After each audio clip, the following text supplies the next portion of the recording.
Iowa State had appeared to have lost all hope for a minute there, but it's all right. This team is back on the tracks and is firing on all cylinders after the win over Cincinnati. We'll break it down today on Locked On Cyclones.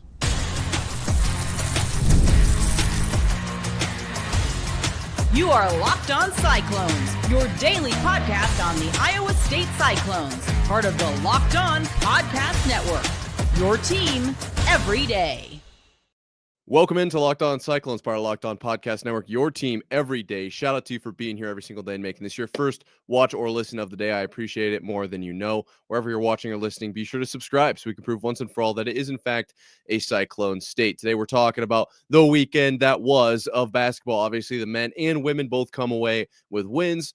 Well, how did both those games go? And then what does that look like in the future? We'll break that down in just a second. But before we get that far, today's episode is brought to you by FanDuel. Right now, new FanDuel customers can get $150 in bonus bets if your first $5 bet wins.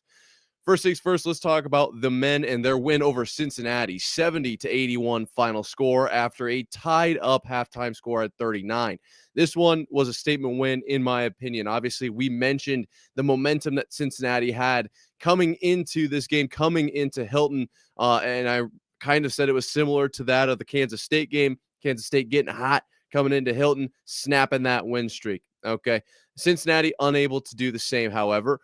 Falling 81-70. That leaves Iowa State now on a 3-game win streak, all 3 of which being double-digit wins. So certainly something we'll talk about in the second segment a little bit more. Does this team have full-blown momentum?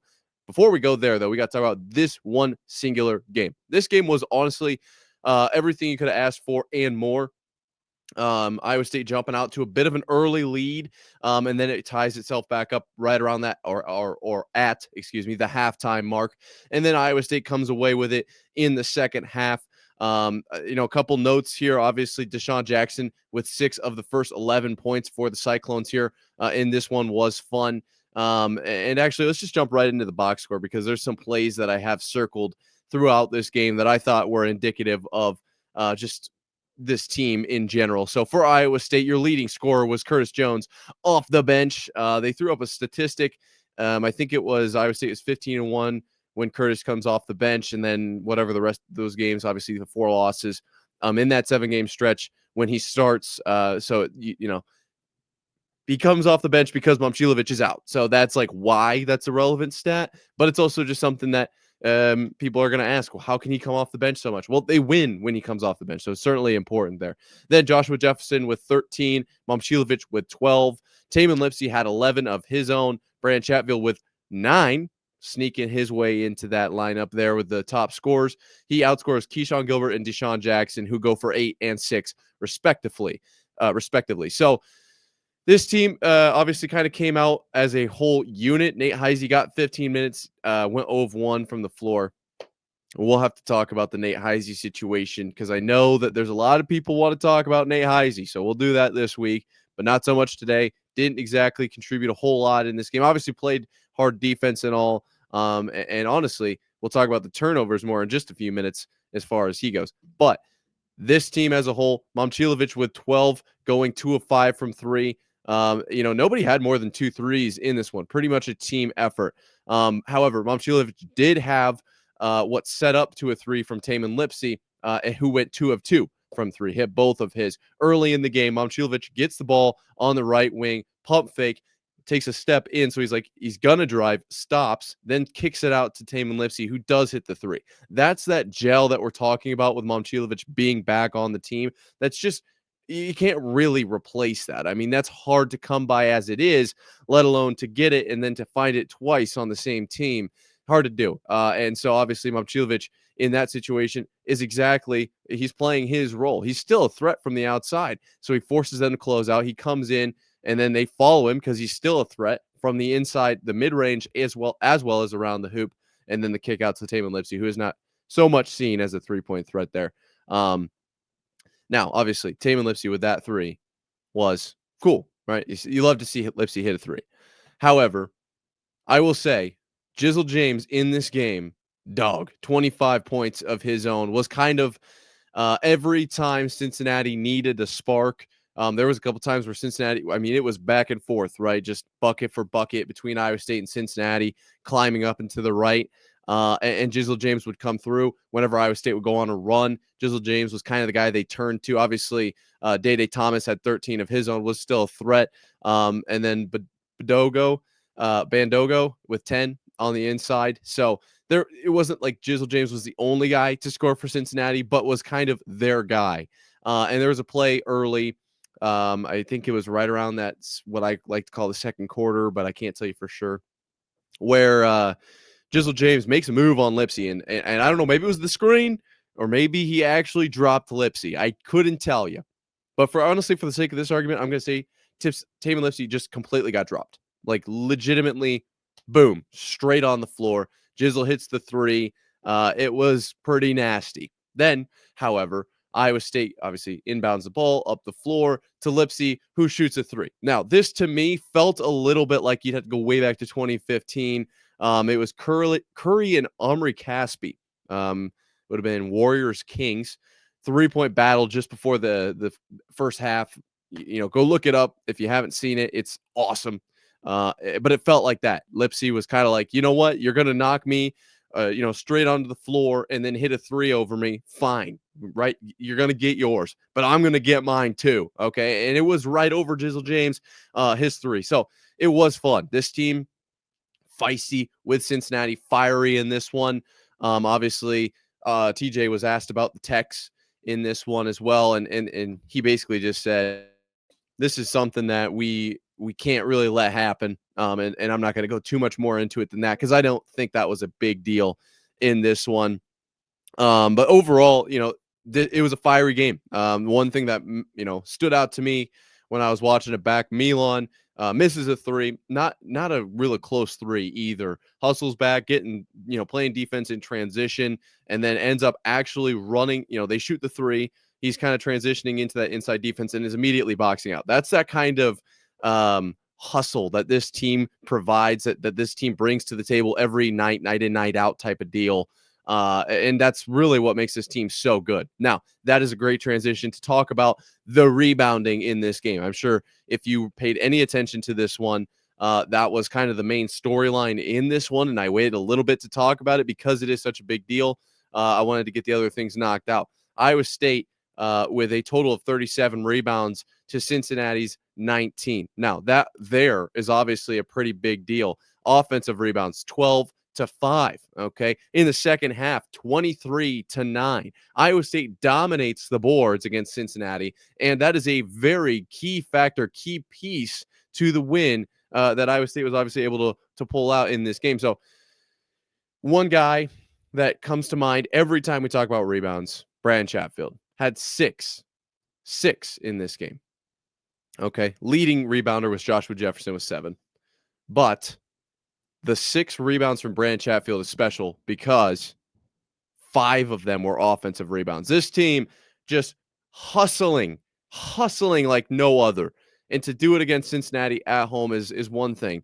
It's not against Houston on the road, which will happen, right? We'll see how that goes. But this team is finally finding some momentum, and the hustle plays are kind of where it's at, right? It's on the boards, okay? It's on Taman Lipsy sticking his broken thumb in the direct route of a pass, knocking it, and then giving Iowa State the big lead. I think that was when they scored 70, that he got that steal, runs it down the court. I mean, it's this team just like so hustle-based and so much heart out there on the floor. It's so much fun to watch. It really is. But they kind of handled Cincinnati here. They hung with them when we want to go bucket for bucket a little bit here, played good D, but the rebounds, right? That's where it really was. And the hammers, as TJ talks about. There was one, I think Justin Jefferson brought it inside, or Joshua Jefferson, excuse me. I always want to say Justin. Joshua Jefferson brings it inside, misses. Brandon Chatfield, rebound, put back, not there. Rebound, put back, goes in. I mean, are you kidding me? Are you kidding me? That is just pure effort. And Brandon Chatfield, I mean, only 9 points in this one. You can say that. Only 6 rebounds in this one. Okay, 16 minutes. The dude came out and just worked. Just absolutely worked. So, I mean, an unbelievable showing from the dudes, in this Saturday big win over Cincinnati. The question now is, was this a big momentum game for the Cyclones, and we'll talk about that more coming up right after this. When the game tips off, the NBA action is just getting started, and there's no better place to get in on it than FanDuel, America's #1 sports book. With FanDuel, you can place live bets throughout the game, so even if you miss the opening tip-off or want to bet on the fourth quarter comeback, you can stay in the action. And if you're looking for a bigger payout, you can even combine your live bets into a same-game parlay. I love using FanDuel's live betting feature because it keeps every moment of the game exciting. Whether I'm backing my team for a late-game rally or picking a player to hit a clutch three, I never feel like I missed my chance. Plus, the app is easy to use, and when you win, you get paid instantly. Right now, new FanDuel customers can get $150 in bonus bets if your first $5 bet wins. Just visit FanDuel.com to join today. That's FanDuel.com for your shot at $150 in bonus bets. Make every moment more with FanDuel, the official sports betting partner of the NBA. Iowa State defeats Cincinnati 70-81. How big was this win? Was this momentum building in Hilton Coliseum? Short answer, yes. This was big. Obviously, Cincinnati coming in on their win streak. I was a little bit nervous. I'm not going to lie. We'd seen good things from Jizzle James and was it Day Thomas? It's a good team. Cincinnati's a good team. That's why I was kind of like, hey, this is a little bit of a statement win for Iowa State now that Momcilovic is back. Where are we at? Where are we kind of sitting here? We're in great shape. We are 100% back on the rails. This team, I am so interested what the vibe is within the locker room. After everything that went down, we talked about on Friday with the speech from TJ Otzelberger and the way that he coached that team and everything about that, right? On top of the fact that Momcilovic is now back. They have not lost a game since Auburn, in which Momcilovic is in the lineup. They're building this win streak now, right? You get UCF, that was Cincinnati, and then the other one would have been, who was that? TCU. Two of the three at home, right? So you've got that whole thing in your pocket. On top of the fact that now Iowa State's not sitting at the #2 spot in the nation. This team is ranked 10th right now. Okay, there was definitely not doubt, but concern, question marks around this Cincinnati game. Iowa State now 20-5, 10-4 in the conference, still 3 games back of the lead in the Big 12 from Houston, but some slippages from Arizona. That leads, it's Arizona and Texas Tech at 11-3, and then Houston at 13-1. Iowa State's right there, and then it's BYU and Kansas and Baylor all at 8-6. So Iowa State very much in this whole thing. And obviously, you're not just trying to get the winning record of the regular season. That's not what this is about. I understand that. I'm just saying, as far as like power level in the Big 12 right now, I feel like Iowa State's like almost at the top and no longer ranked at the top. Gives this team a little bit of that chip on the shoulder kind of vibe. Bigger than that to me, though, is the way that this team is operating right now. It seems to be operating with that chip on the shoulder that I mentioned, but the hustle, like we just talked about, Brandon Chatfield with 5 offensive rebounds in 16 minutes, 9 points. In this game, they go 26 of 30 from the free throw line, 86%. I believe I heard that was their best percentage all year. I mentioned the Taman Lipsey steal, putting his broken thumb right in the middle of a pass, breaking up the pass, obviously taking that up to get some points. In this game, they only had 6 fast break points, nothing crazy. The only thing that's slightly concerning to me about this team as it currently stands right now is the turnovers. And it's not like that bad, because how many turnovers did they have in this one? 18 turnovers per the Big 12 website, but only gave up 4 fast break points. So it's like, how do you really evaluate that? I don't put a ton of concern there. Cincinnati, TJ was asked about it. In Cincinnati, he basically said Cincinnati, very physical team, very tough team. That's going to be something that they're going to hang their hat on, how they're going to go about it. And you just got to make sure that, basically you do everything else correctly. More or less what he said. But he did emphasize that's Cincinnati. Like, they're very physical, very aggressive. And so that 18 turnovers, while it's not great, it's not amazing, it wasn't the bane of their existence in this game. They still won by 11. And to be completely honest, this team right now, at least in this game, they played with the intent to win. Like they came out and made the shots that they needed to make. Offensive rhythm wise, it felt like it made sense more than in other times. The times that they were shooting threes, the times that they were driving, it all seems to be clicking right now. Is essentially what I'm trying to say for Iowa State, and they're answering the call. Okay, these teams are coming in to Hilton, or they're going into other houses where the other team now has a chance to take down one of the top dogs at home. And obviously, they're going to bring their best. And Iowa State's going to answer that call right now, it seems like every single time. And they are absolutely in every single game. From the floor, you shoot 49%. That's a good shot. That's nothing crazy. 38.9% from three. Solid night. 7 of 18. I mean, don't get me wrong. It's not like the Cyclones shot very poorly and still beat Cincinnati. So defensively, there's that. You still gave up 70, I guess, but you scored 81. I don't know what to tell you.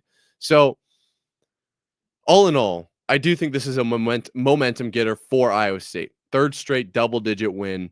And then you take on Colorado tomorrow, which we'll talk about. And then you got Houston at Houston, 6 ranked. And that's going to be kind of a bit of an answer the bell type of situation. Like I just said, it feels like they're doing that. We've taken down Colorado twice this year. I don't think that is going to be the game where this team is like, okay, we are back. And I do think they think that at this moment in time, based on what I've seen on the floor and how they seem to be moving about themselves. But the Houston game is going to be a great opportunity for this team to really get a gauge with Momcilovic on the floor. Then, of course, they'll play Arizona at home March 1st, which is a huge one. And I'm really hoping I can get to that game because, boy, Hilton's going to be loud. But overall, I mean, when you watch that game back, you could feel the fight. You absolutely could, which is what this team is all about. Towards the end of that 7-game stretch, it really felt like they were kind of just out there. I hate it. I hate seeing that. Obviously KU, Kansas State, the Arizona one, not so much. But Kansas State, after that tough loss to Arizona, and then KU, they were still fighting, they were still giving effort, but you could just somehow feel it. And maybe that's just me being wrong. And if that's the case, light me up in the comments. But what I'm saying is now you beat TCU.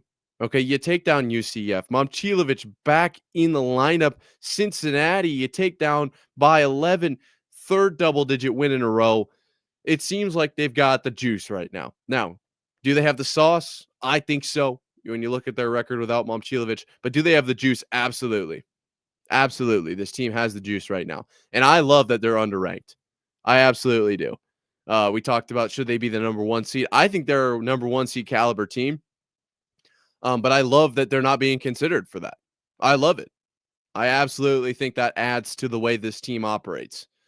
I know I said earlier in the season, I think they're fine sitting at that 2 spot in the rankings. I think they can deal with it. I don't know if maybe that's just tough for every team, that sits at the top. It's hard to win repeatedly. Okay. To quote basically what's going on in the SEC, I'm sure it's the same in the Big 12. The Big 12 is 500 since the beginning of Big 12 conference play. So, it's hard to win. It's hard to win. Yeah, that was a crazy moment in the SEC, but that's not what Iowa State's about anyways. My point is, I do think Iowa State is in a very good spot right now. Now, yes, the Colorado game stands between them and Houston, and we need to tackle those 2 games before we get a super, super good peg on where this team is at mentally, and then, of course, on the court. But I think this team is better offensively. I think, obviously, the turnovers is something we got to talk about, but it just seems like they're kind of back to that point of we'll beat you however we got to beat you, man. 26-30 from the line. Okay. You want to go rebounding? We're going to out-hustle you. We'll out-rebound you. I mean, 23-9 in the second half is certainly something. I mean, are you kidding me? This is awesome. I'm a huge fan. This team seems to be rolling right now, 100%. We'll talk about that more tomorrow, obviously, in their game against Colorado. Can they sweep Colorado third time, going up against them this year?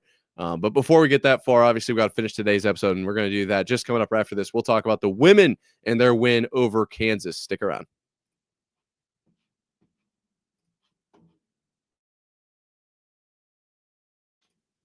Iowa State defeats Kansas on the women's basketball side of things, 93-80. You're here with Locked On Cyclones, part of Locked On Podcast Network, your team every day. What happened in this one? Did Iowa State, obviously they won, but what does this mean? All right. Iowa State goes down to Kansas, okay, wins by 13. Now, this one felt like it was Iowa State's from the get-go. Obviously, we mentioned, where is Kansas at? 4-10 now in the conference. Not quite on that same level as Iowa State. Now 9-5 in the conference, 18-9 overall, and making a push, I suppose. 3 games back from the lead in this league. Now, I took a couple notes from this game. There was something that is slightly concerning to me, and I would like to see if you guys agree. This team's good. They are. In this game, you had 4, and this is what we've been talking about. You had 5 players with double-digit scoring. Addie Brown with 17, Audie Crooks with 25, Kelsey Jones with 11, Emily Ryan with 20, Sydney Harris with 17. Right? That's what we've talked about. That's what we want from this team. Now, it's against the Kansas, and I know we're obviously taking that into account. The thing that I saw on multiple occasions, one time, okay, but I did see it multiple times, and I did wonder about this. A lot of shots from the offense that just seemed to be the rest of the team was like, all right, if that goes in, great. If it doesn't, we are back on defense. Now, is that the approach that Bill Fennelly went into this game with? I don't know. And there is a chance that I missed the media where he talked about that, or maybe he didn't talk about that and he did tell the team, like, because that's what we've seen in the men's games, right? Other teams essentially forfeiting the defensive rebound to get back. The offensive rebound to get back on defense, so that way they can stop the transition for Iowa State, right? I don't know. Maybe that's what they were doing here, but it did feel a little bit off when everybody left Addie Brown. She's shooting a layup essentially, and everybody's on the other side of the floor. That's when I was like, we might be dropping into cover 4 here, and I just actually missing it. Because there was like a true abandonment. If she misses that layup, she's 1 on 3. And they're maybe just okay with not getting those buckets, and that's fine. And Kelsey Jones 3 clunks. Everybody's on the other side of the gym, and I don't know. Maybe that's the way when you see it, it's like that has to be on purpose. So I don't know. I'm not going to say that that's necessarily a downside. If that is an offensive game plan from Bill Fennelly, shout out. It worked in this one. You win by 13. Now, as I mentioned, we're going to talk about the box score a little bit here. Audie Crooks with 25. Leading scorer, Emily Ryan goes 6 of 10, 60% from beyond the arc, has 20 points of her own. Now, if you do the math, 6 times 3, that's 18. So she had 1 other bucket in there. She was also the leading rebounder with 6, assists. She had 6. Rebounder, she was not the leading rebounder. I don't know why I said that. That was between Addie Brown and Audie Crooks. And Addie Brown had 10 assists. So passing the ball around by Brown, by Ryan. This team right now, it is kind of, I don't love what I saw about the offensive rebounding, but let's just act under the assumption that was an actual game plan. This team is rolling. Okay, they absolutely are. Three straight wins now. Cincinnati, Colorado, KU. This is that portion of the schedule I said they can go. Okay, they can actually find something here. They can definitely, Cincinnati, Colorado, KU, Houston. Those 4. You fire those off, you find yourself in a great spot. I mean, Houston, we'll talk about that game, obviously, but currently 1-13 in the conference, right? That's a game you can get.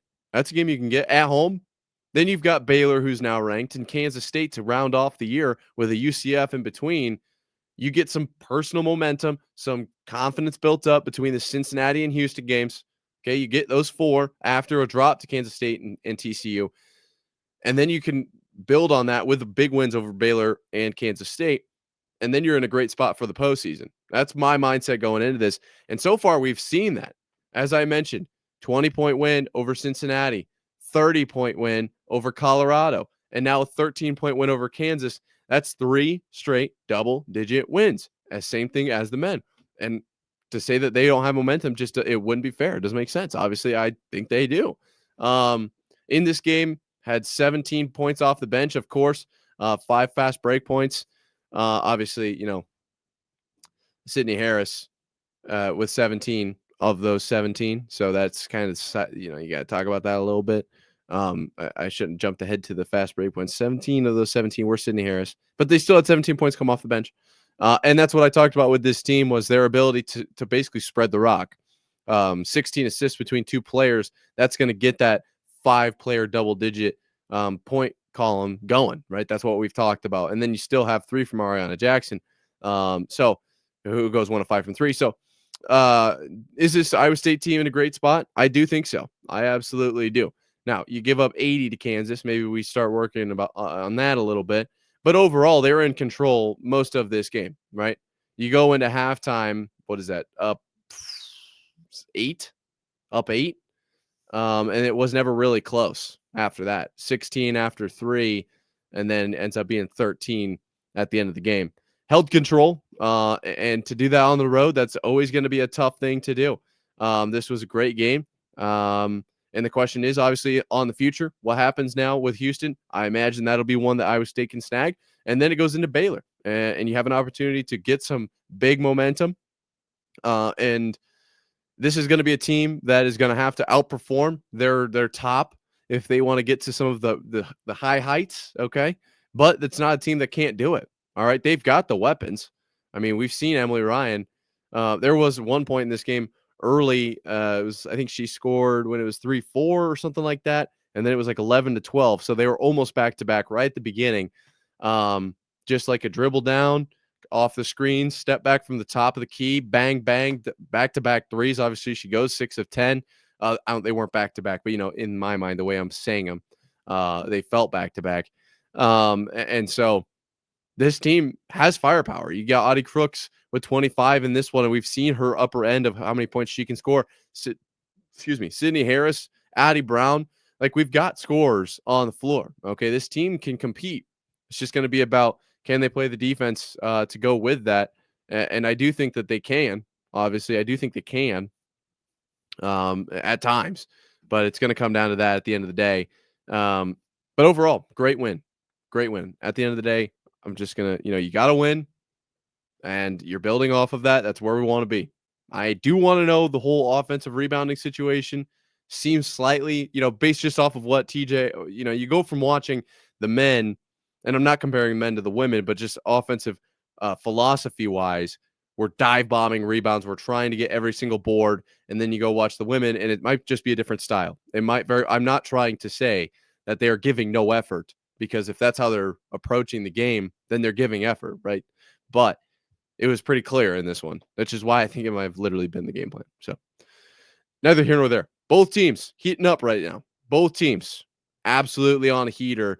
And obviously, we'll have Colorado at home, the men, and the women will have Houston at home. Okay, we're back at home rolling in this whole thing. I can't wait to break it all down. We'll do Colorado tomorrow. Don't go anywhere. If you made it this far, shout out to you. Be sure to subscribe. If you're not, what are you doing? We're proving it's a Cyclone. Stay here. Until next time, Cyclone fans, sayonara.